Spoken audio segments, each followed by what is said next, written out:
ఇంట్లో మంచిగా non veg curry, non వెజ్లో కూడా మన హెల్త్కి ఎన్నో బెనిఫిట్స్ ఉన్న ఫిష్ కర్రీ పెట్టుకొని పచ్చళ్ళు కారాల కోసం ప్రాకులాడే వాళ్ళు ఎవరైనా ఉన్నారా? ఈ వీడియో చూసే వాళ్ళల్లో ఎవరైనా ఉంటే మాత్రం కమెంట్ చేయండి, ఎందుకంటే మీరు నేను ఒకే బడి. పంచపక్షి పరమాన్నాలైనా సరే ఒక్క పూటకే, రెండో పూటకి టమోటా పచ్చడి అయితే బాగుండు, మామిడికాయ పచ్చడి అయితే బాగుండు అని అనిపిస్తుంటుంది. కనీసం కొబ్బరి కారమైనా ఉంటే బాగుండు అనిపిస్తుంది. రోజులో 3 పూట్లలో కనీసం ఒక్క పూటైనా పచ్చడో కారమో వేసుకొని తినాల్సిందే. Include my pregnancy time, 2 pregnancy టైంలో కూడా నేను మంచిగా పచ్చళ్ళతో ఎంజాయ్ చేశాను.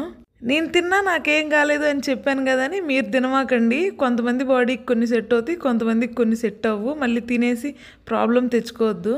పాపం అమ్మ వాళ్ళు నీ వల్ల పిల్లలకి ఏమైనా ఎఫెక్ట్ అవుతుంది, అలా తినమాకు పచ్చళ్ళు అని మొత్తుకొని మొహం కడుక్కున్నా వినేదాన్ని కాదు.